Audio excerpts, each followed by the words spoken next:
I'm Jeffrey Rosen, President and CEO of the National Constitution Center.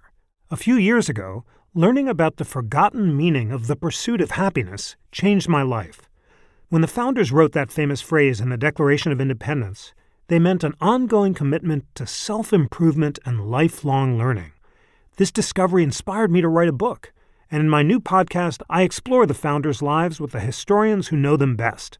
Plus, filmmaker Ken Burns shares his daily practice of self-reflection. Join me for Pursuit, the Founder's Guide to Happiness. Welcome to Ben Franklin's World, a podcast about early American history with Liz Covart. The study of history is key to understanding who we are and how we can affect a better future. Ben Franklin's World will introduce you to historical people and events that have impacted and shaped our present-day world. And now, here's your host, Liz Covart. Hello, and welcome to episode 27 of Ben Franklin's World, the podcast dedicated to helping you learn more about how the people and events of our early American past have shaped the present-day world we live in. Each week, we sit down with an historian to discuss their unique insights into our early American past so we can learn more about who we are and how we can affect a better future. Trivia time. What do George Washington, Benjamin Franklin, and Abraham Lincoln have in common? They all grew up in blended families. In the case of Washington and Franklin, their father's first wife died and remarried their mothers. So both Washington and Franklin grew up in a household filled with half-siblings from their father's first marriage. Abraham Lincoln, on the other hand, experienced the death of his mother and his father's remarriage, so he grew up experiencing life with a stepmother. Like many 21st century Americans, these three American statesmen had to navigate the world of blended or step families. Today, Lisa Wilson, the Charles J. McCurdy Professor of American History at Connecticut College and author of A History of Step Families in Early America, leads us on an exploration of blended and step families in early America. During our conversation, Lisa reveals how and why early American men and women chose to remarry and form stepfamilies, the origins of the evil stepmother myth, and the truth about early American stepfathers, and what happened when blended families came together. Did children accept their new stepmother or stepfather? How did they get along with their new step and half-siblings? Lisa answers all of these questions and more. And since I hate to leave you hanging, let's get right to it. Please allow me to introduce you to Lisa Wilson. With tidings and wisdom to share about our early American past, here is this week's special guest. Today we welcome Lisa Wilson, the Charles J. McCurdy Professor of American History at Connecticut College. She is the author of 3 books, including Ye Heart of a Man, The Domestic Life of Men in Colonial New England, and, most recently, A History of Step Families in Early America. You may have seen Lisa on the History Channel, where she was featured as an historical commentator for the original documentary, Desperate Crossing, The Untold Story of the Mayflower. Welcome to Ben Franklin's World, Lisa. Thank you, Liz. Glad to be here. So today we're going to talk about the history of step families in early America, and this is the first book I've ever read on the topic of step families in early America. So I wonder if you could tell us a little bit about yourself and what drew you to the subject. Sure. I think that originally I came around to this because of my previous book on manhood. I just kept running across step families everywhere and thinking to myself, no one's done this. No one has worked on this. And the more I researched, the more I found out that was the case. There was a few articles, very few done on the U.S., and that was about it. And there's so many of them that I was really struck at this kind of hole in literature. And hard to know why there was a gap in the literature. I mean, some sociologists make the same argument that there was very little research done on step families for a long time, and they wonder if that's because of sort of the overriding prejudice we still have against that family form. And particularly when we look in the past, we like to think about families as always having been nuclear and always having been intact. And that's just not the case. But of course, I'm also a member of a step family. And I also was brought up in a step family, so I've always been in a step family of some sort or another. So for me, it was pretty glaring that no one had ever written about it. So that's how I got to the topic. Now, when I think of step families, I often think that they're formed because people get divorced. But my understanding is that divorce in early America was rather rare. So could you tell us why early American men and women decided to remarry and form step families? Sure. I mean, it wasn't divorce, it was death. People died during their marriages and then would remarry. We got to keep in mind that most of the people in the colonies were farmers, and it's very difficult to run a farm without a partner. And almost all families, at least among the white middle class, but also among the lower class to some extent, were nuclear. So if you pulled out one of the adults, the family farm just plain doesn't work. A man would remarry in order to find somebody to care for his children as well as do the domestic work that women did. And women would remarry less often, actually. If they could afford to, many of them chose not to, partly because they were concerned about legal matters and their inheritance being absorbed by a second husband.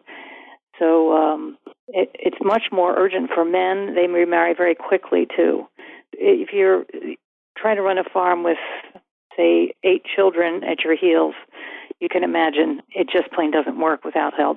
I don't know where I heard this, but since you brought up farming, at some point I heard that New England people had a large families. They liked to have many kids because they needed the labor on the farm because they couldn't attract indentured servants to the cold weather of New England. Is that true?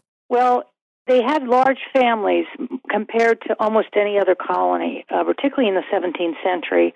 It's really interesting because the normal size of families in England was about half of what the size of families were in New England. So you had maybe 8 living children to adulthood in New England, while you might have just 4 in England. And why this matters is because inheritance patterns got all screwed up as a result, because suddenly you had 8 children to provide for, not 4, and these properties that they owned in the 17th century anyway in New England were quite large, so they could divide it up. But very quickly, areas got overcrowded because there were so many people. It also puts you in a difficult situation if you were a child waiting for an inheritance, because you had to wait until your parents died. And another aspect of the demography of early New England is that people lived a very long time.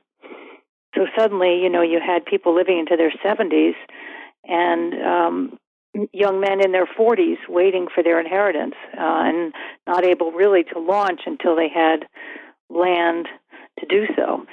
So it made for a kind of a difficult, stressful kind of family life. Then as the 18th century came in, things started to even out somewhat. The long-lived people were not quite as common, and the families were not quite as big.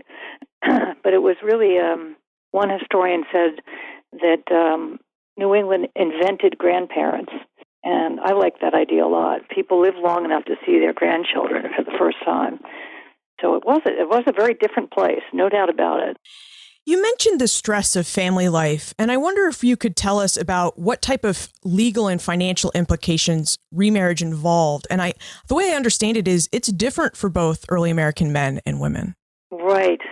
Yeah, for women is the big issue. For men, remarriage is a kind of a simple decision, an obvious decision. But for women, they became legally a different kind of person if they remarried.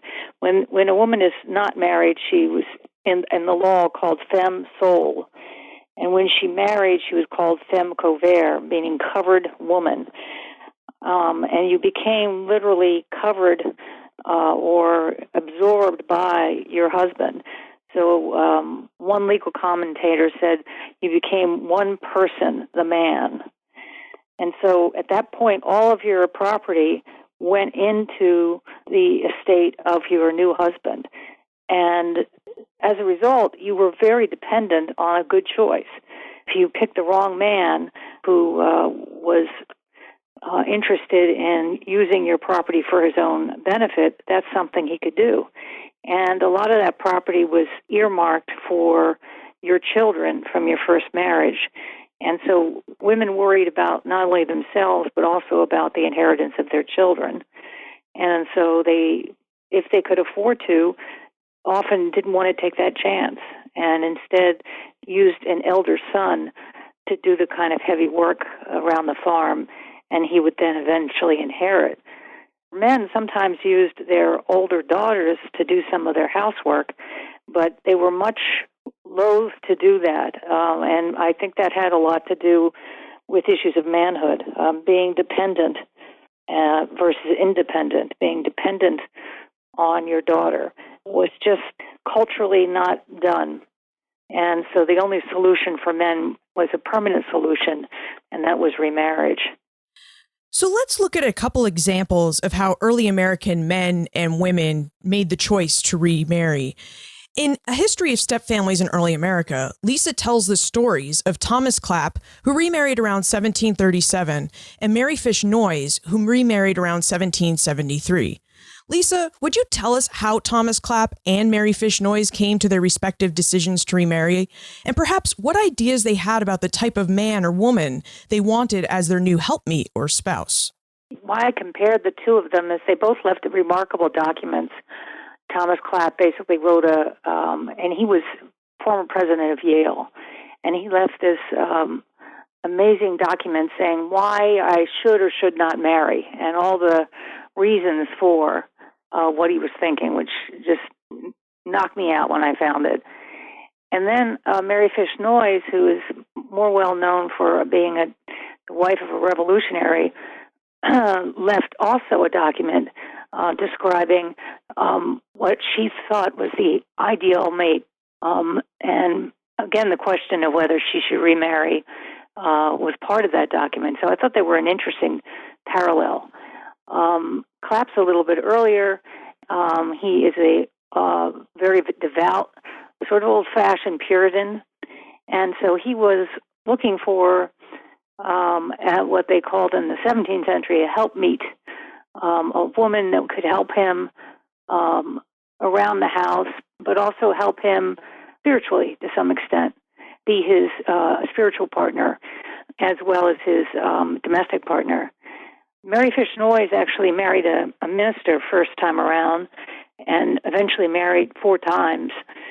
And she was also very devout. And although at a later period, she was also looking for a woman or a man that had some religious feelings, but she also really wanted what was a new kind of development in the 18th century. She wanted a kind of sentimental, romantic kind of marriage. She wanted a help meet, but not in that old-fashioned sense, but rather in sort of a partnership sense. So the two of them, Thomas Clapp put off marriage for quite a while for a widower, and Mary Fish Noyes did the same. She was able to support herself as basically the indirect owner of a boarding house. When Clapp looked for his ideal mate, he worried mostly that he would find a disagreeable woman, and he would pray to God, well, you know how hard that would be for me if I found a woman who was that disagreeable. So that's what he worried about. What she worried about really was her money and her estate and what would happen to her children. Would they lose their estate? Would they have a loving stepfather that would invest their property and make it grow rather than use it for himself? And she writes to Gold Selleck Silliman, the man that she eventually marries, all about this. I mean, probably pretty intimidating for him, getting a description of the ideal mate from his future wife. But she also wrote in great detail why she was hesitant about remarriage. So it was kind of a classic case of him being a little bit gun-shy, and also being, which is surprising, very much in love with his first wife. Not that that's surprising, but that would keep him from remarriage. That, in fact, his devotion to his first wife made him wonder if he'd ever be that happy again.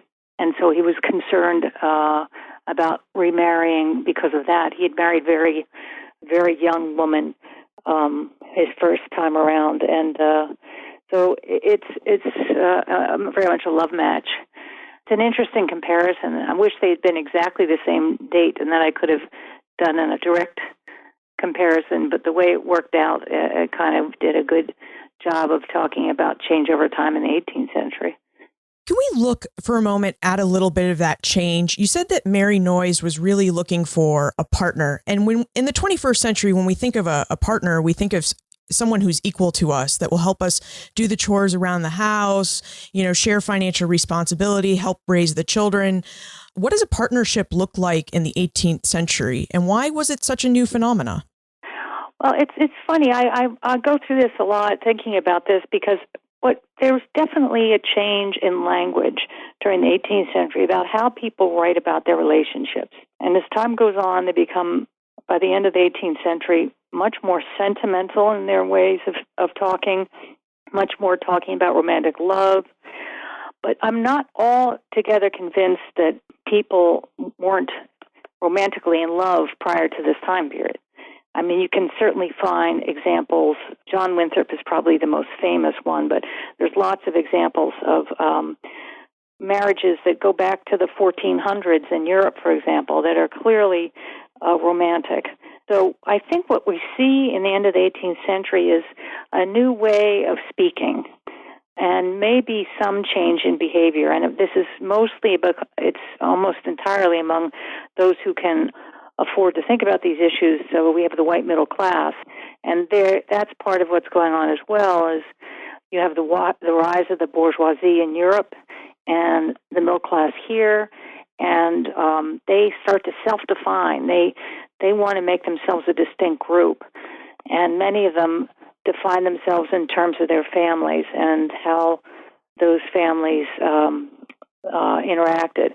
And that's part of what you hear with a different kind of language. But I think that, love, I think, has always been part of the mix. I think money has always been part of the mix. And I think it remains that to the present day. So in addition to the legal, financial, and emotional ramifications of remarriage in early America, there also seem to have cultural consequences. So early American society seemed to be very concerned that a widower might remarry the evil stepmother.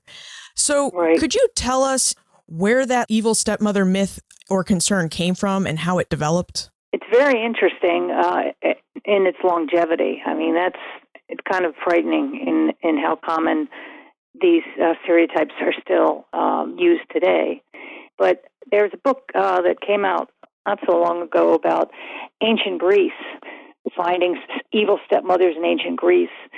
And there's an article from a previous author that talks about ancient Rome and also the same tradition. So in Western culture, and I can't speak beyond that, I think it goes back to the roots of the ancient world. And you can follow versions of this straight through, the European history to the time period that I'm studying. What varies a bit as the 18th century progresses, I argue, is that you start to find a comparison being made between the ideal sort of mother, and she has become quite an important figure in family life.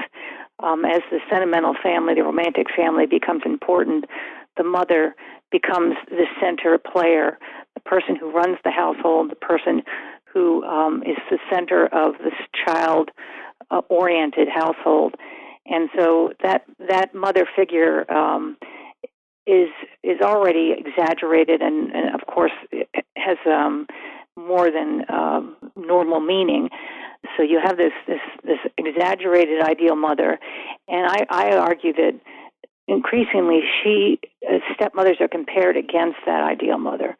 So you've always had the evil stepmother. There's nothing new with that cultural ideology. But what you do get that's new is this comparison. So you start to find, in some ways, that mothers are free of evil behavior, and the evil behavior of mothers becomes absorbed by stepmothers. I mean, my favorite example of this, and the one that knocked me out, is not something I discovered, but that literary scholars have discovered, is looking at fairy tales. And particularly if you look at the Grimm's fairy tales, like Snow White or Hansel and Gretel, if you look at the early folk tales, they actually had evil mothers in them. They were doing evil things to their kids. But then as the time goes on, and then by the time they revised the tales in 1812, at the end of the 18th century, they have revised those tales to be evil stepmothers rather than mothers. It's almost as if they can't sell the book if the mother is the evil character. And you need to have good mothers, and you need to have bad stepmothers. And so in some ways, I think it gets more solidly codified, I think, during the 18th century. But this spring, I don't know if you've seen the advertisements, but we got a new Cinderella coming out, as if we need another. This one is another Disney one. It's real characters and not cartoon characters. But it's alive and well, so hasn't changed as much as I would like it to. Yeah, you beat me to the punch, because I was just going to say, last night I was watching television with Tim, and we saw the ad for the new Cinderella, and it still has the evil stepmother in it, and it's the 21st century. So, I mean, is there ever going to be a point, or was there ever a point when society let up on stepmothers? I'm just in awe of the kind of continuity of this. I think it's a long way off. I really do. I think maybe it has to do with powerful women and people's ambivalence about that still in the present. But stepfathers are also not looked on in a positive way still. Most people, it's the kind of thing where, people say, oh, you're in a step family. Oh, there's this moment of, that's sad for you, And we talk about broken families, and we talk about versus intact families. And, there's a sense that they've got to be pathological and that the people in them have to be that way. And so I did this one thing where I looked at all the recent hits for New York Times for stepfathers, and almost every single example of stepfathers mentioned in the newspaper were about murders or sexual molesting of children. Wow, that's depressing. It's shocking, And it's like the word doesn't even get used except with evil connected to it. You certainly can find the same. You can find the same kind of thing in the 18th century, except stepfathers are feared because of their economic power. That disappears in the 1840s with the passage of laws that allow women, married women particularly, to own their own property. At that point, there's a shift in how stepfathers are seen as negative, and then they become potentially abusive. And there's actually research that's been done to show that stepfathers are no more abusive than natural fathers. So it really is, it's about culture. It's not about reality. Well, let's look at an 18th century stepfather. I think we need to talk about the story of Silas Deane. Now, I did some research on Deane last year because I visited the Webb Deane Stevens Museum in Wethersfield, Connecticut, and I wrote an article about it for the Journal of the American Revolution. And, my understanding of Deane, and I only looked at his political side, was he was an important forgotten founding father. The Continental Congress basically tasked him with being the official, unofficial representative to France. And while there, he used his credit to acquire and ship war materiel to the colonies, which they used to win the Battle of Saratoga. But later, Congress and Deane have a falling out. Neither party handles it well. But, I mean, his deeds are somewhat heroic. But his deeds as a stepfather, as you describe them in your book, are anything but heroic. So could you tell us about the domestic side of Silas Deane and why some married men really feared that they would die and their wives would remarry a man like Silas Deane? Yeah, it's a weird story. It's a sad story. I mean, as you said, Deane was a revolutionary. He also, though, spent his entire second half of his life trying to clear his name because the Continental Congress was convinced that he had used position in France to his own financial advantage. And he looked through his papers and spent years trying to clear his name, which he did in that case, but not till after his death. And the same thing happened with his stepchildren. And his battle with his stepchildren was not resolved until after his death. And in that case, it was resolved by the court that he had embezzled the estate of his stepchildren. But he never, during his lifetime, admitted to that. In fact, he accused his stepchildren of having, as he called it, the basest ingratitude to all that he had done for them. And it just is a classic case of a woman who married, probably pregnant. She was a widow and had quite a bit of money from her first husband, who was a West Indian merchant. And Deane was her lawyer, was trying to help settle the estate. And apparently they got romantically involved, and she married before she had her child. And he quit being a lawyer at that point and became a merchant as well. What he did is a couple things. First, they wrote a prenuptial agreement, which was not uncommon among widows, particularly because they were so aware of their economic vulnerability.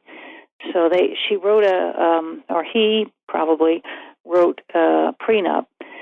If you look at the prenup and you follow it through, you realize that, in fact, it seems to be in her favor, but in fact, it provides more or less an untouchable slush fund for Deane. He then goes about, over the years, buying and selling property, using the orphan's property and selling it and buying it in such a way that he creates deeds that are in his name. And he, in terms of personal property, that is property that wasn't land, he seems to have just used it as his own. By the end, there's not a penny left. And as the court said, it just seems to have disappeared. And so and this is over many, many years, slowly bilked the estate. But he, to the end, swears that he did do, oddly, some nice things for his stepchildren. His Samuel Webb, he helped get him started in mercantile adventures, and he doesn't seem to have been mean to his stepchildren until the very end, when he, according to the court, went in as his wife is dying, and he eventually asks his stepdaughter for any papers that Mom has left, because she was left alone in the house with her mother dying, and was told to hold on to all the papers and not give them to anybody but her brother. But she trusted Silas, and he wanted the papers and said there might be something in them that will have something to do with her funeral, which is such a lousy thing to say. And at that point, this young daughter, who's about 12, gave all the papers, all the deeds that the mother had been holding on to, with the hope that somehow she could keep them for her children. When you read it through the material, it's incredibly detailed and fully described, so that you can actually follow the process of what people worried the most about, which is that a widow would marry an unscrupulous man who would then slowly or quickly use the estate to his own benefit. And Deane is one of those people that has left a paper trail that allows us to follow exactly how that happened over time. So we've looked at evil stepmothers, and we've looked at the equivalent of an evil, for lack of a better term, stepfather. Did you find anything about how stepchildren received their new stepparents, whether it be a mother or father? Yeah, they seem to have varied, I think they all had in the back of their mind the cultural ideas that they had been brought up with, either through reading or through conversations, sometimes with servants in the household, sometimes with their families. But they were ready to be skeptical, and so you would often get the kind of response, "Well, gee, they get along. What a surprise!" Because its expectation was that they wouldn't. But on occasion, they didn't get along, and a lot of times that was because there's obviously personalities and so on, but there was often a cultural nut that could not be broken. One example is I've one story where the older son of a family is away learning how to be a lawyer, and so he's not anywhere near home when his father remarries. He then writes very formal letters to his father and to his new stepmother, and the new stepmother is a bit put off. And his father says, "Please write to her and be supportive." And he writes back and says, "Well, I can't write to her as anything other than a friend because I had a mother and she's gone, and that name is sacred to me, and so I can treat her with respect, but I cannot treat her as my mother." At that point, his stepmother stopped writing to him, and they literally never met. He died before he ever met her. So he was responding to the cultural idea of a stepmother, not a human, because he'd never met her. So, he was primed to not want to like her. So I think that culture pushed the negative, and yet on occasion there was quite loving relationships between stepmothers and their stepchildren. Didn't find as much on stepfathers, which was very frustrating to me. But I think that's because culturally the stepmother is so much more important with the change in the family structure.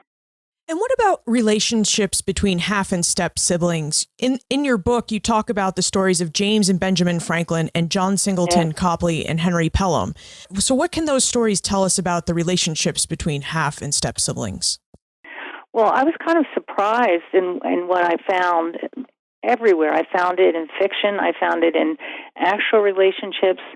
I found it in court records that step relationships, half step, whatever relationships in these complex families tended to go pretty well, or at least they were expected to. They weren't always perfect, and I have a couple examples of that, but it's very clear that that was the expectation, that these children should all get along, and that there was quite a few times when they did. I was most surprised by the probate records. I looked at it in one town in Old Saybrook, Connecticut, where you can actually follow two things. One is remarriages among men if they stayed in the town, so it's a small crew, but you can follow their remarriages, and then you can take those remarriages and move backwards in the records to see basically absolutely a stepfamily, someone you can absolutely say remarried and had children, and here they are. So I could follow the wills backwards from that original marriage record. Kind of complicated, but what I came up with is wills that describe these families and how they worked the death of a family member, and it was remarkable. They had no clear sense whose property was who. Sometimes they would help each other. Sometimes they would take on a stepmother because there was no one else to take her on, and they were stepchild. Sometimes they'd give up property so that they could support a half sibling. I mean, it's remarkable. It's much more as if the family folded in on itself and healed and became a, quote, intact family again. That was where I saw the most positive kinds of interactions, was among the siblings. Those results seem surprising. Were you surprised by them? I was very surprised. I thought there was going to be conflict. I was trying to propose a paper at one point, and I was prepared, with having not written it, to say something about the negative interactions of stepchildren. And then I thought, I better wait till I write this. And then I sat down and realized that's not what I was finding, that there was so much more positive interaction. You know, there was one example of a family that's complex, and they all have this one problem with this one member of the family, and that member complains about his stepsister, but the rest of them also all complain about him, and they all say to each other, what are we going to do about him? You know, so it wasn't that they aligned along bloodlines, but instead they aligned along concern for this one particular fellow, rather than, you know, well, he's my full-blooded brother, so therefore I feel this way, and so on and so forth. It just didn't work that way. We're in normal kind of sibling relationships. Yeah, I'm wondering, you know, I looked at the sociological literature, and I don't think it's quite as much the case today. I think divorce adds an extra edge that death did not do. It's always when you remarry with a divorce, you still have living relatives on the other side. You still have a mother on the other side, as well as a stepmother. So it adds a different kind of stress. So I guess that's why I found it that way, but it was really surprising. Well, Lisa, I really feel like we could talk about this for hours, but it's already time for the time warp. Now, this is a fun segment of the show where we ask you a hypothetical history question about what might have happened if something had occurred differently, or if someone had acted differently.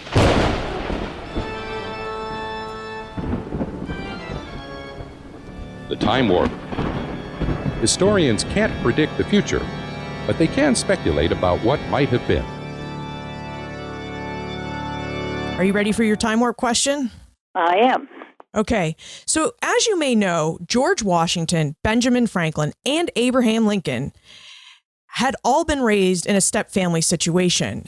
So I would like to know, in your opinion, what might have happened if Washington, Franklin, or Lincoln had not been raised in a step-family situation?